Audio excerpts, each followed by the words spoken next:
Katakan dalam Al-Quran surat At-Taubah ayat 14. Qatiluhum, seluruh terjemah menerjemahkan perangi, lawan. Tapi kali ini saya ingin menerjemahkannya bunuh Jokowi. Siap kita bunuh Jokowi.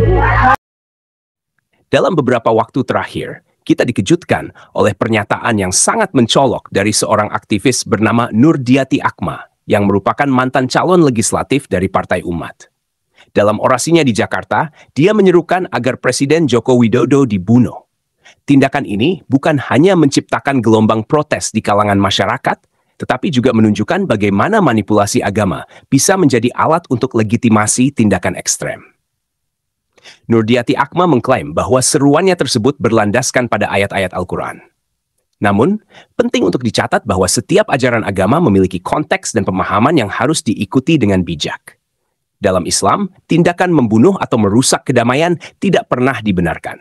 Dalam surah Al-Maidah ayat 32, Allah Subhanahu wa Ta'ala berfirman, "Oleh karena itu, kami tetapkan bagi Bani Israel bahwa barang siapa yang membunuh seorang manusia tanpa sebab pembunuhan orang lain atau karena melakukan kerusakan di bumi, maka seolah-olah ia telah membunuh seluruh manusia."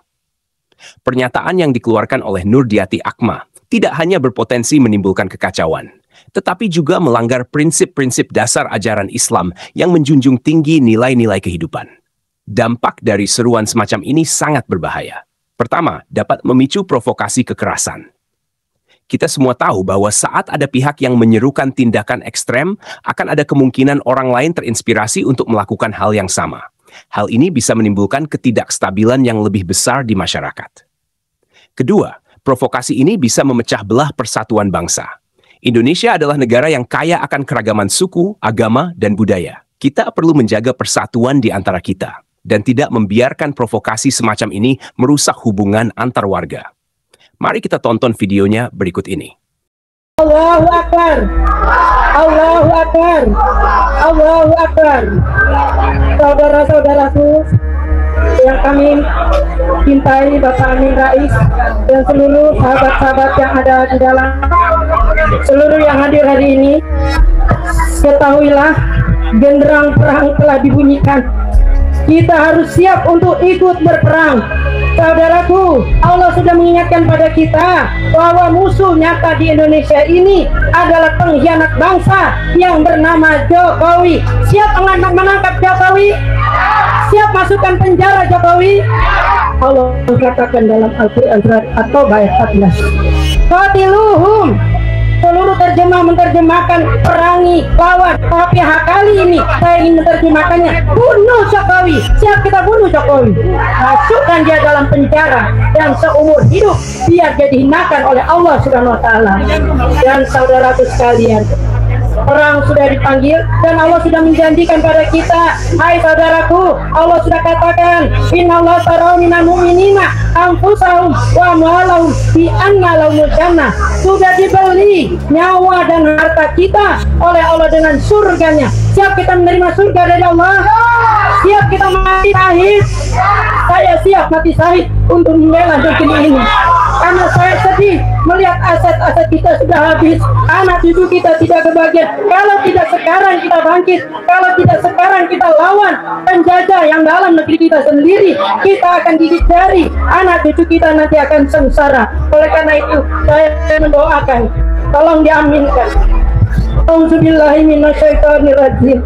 Bismillahirrahmanirrahim. Alhamdulillahirabbil alamin. Allahumma ahlikil kafarota Allahumma ahlikil kafar Allahumma ahliki Jokowi wa saddid samlahum wa barik jamahum wa antil alaihim bala'akal ladzi la yuradu anil qawmaz zalimin. Allahumma asrifhim adada waqtulhum badada la yuradu anil qawmaz zalimin. Ya Allah, hancurkanlah Jokowi ya Allah, hinakan dia ya Allah. Dia telah menyengsarakan bangsa kami dijajah oleh bangsanya sendiri. Dia mengundang Cina komunis datang ke negeri ini ya Allah. Oleh karena itu ya Allah, hancurkan barisannya, jangan tinggalkan seorang pun dari barisannya, agar kami semuanya bisa merdeka dengan sebenar-benarnya. Ya Rabb, 9 tahun merdeka, tapi ternyata kami belum merdeka. Kau tolong ya Rob, hamba-Mu yang lemah. Kami tidak mampu berbuat karena kami tidak punya senjata, tapi kami siap mati di jalan-Mu ya Rob, untuk membela negeri ini.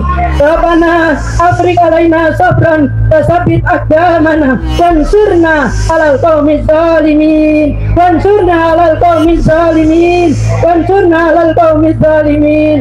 Allahumma a'id, Allahumma surjuyusal muslimin, Allahumma sujud, Allahumma ashibhi madada waqtulhum badada la tubadiru minhum ahada. Ya Allah, hancurkan seluruh sekeliling Jokowi yang mereka bersatu untuk menghancurkan bangsanya sendiri.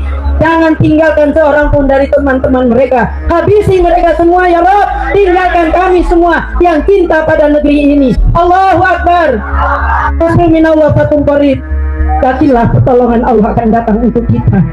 Allah sudah menjanjikan akan ada kemenangan tatkala kita semuanya turun semuanya. Nyawa kita, harta kita sudah dibeli oleh Allah. Ingat anak-anakku, saudaraku, surga sudah diberikan DP untuk kita. Dalam menghadapi situasi ini, negara harus mengambil tindakan tegas terhadap pelaku ujaran kebencian, terutama terhadap kepala negara. Tindakan tegas ini termasuk penegakan hukum, di mana aparat penegak hukum harus menyelidiki dan menindak tegas pelaku yang melakukan ujaran kebencian. Ini termasuk penerapan undang-undang yang mengatur tentang penghinaan terhadap pejabat negara dan penyebaran kebencian.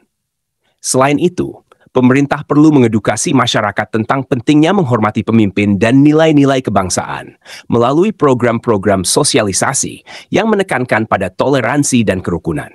Negara juga harus berperan aktif dalam menangani provokasi yang berpotensi memecah belah masyarakat dengan memantau media sosial dan aktivitas publik yang bisa menimbulkan ketegangan.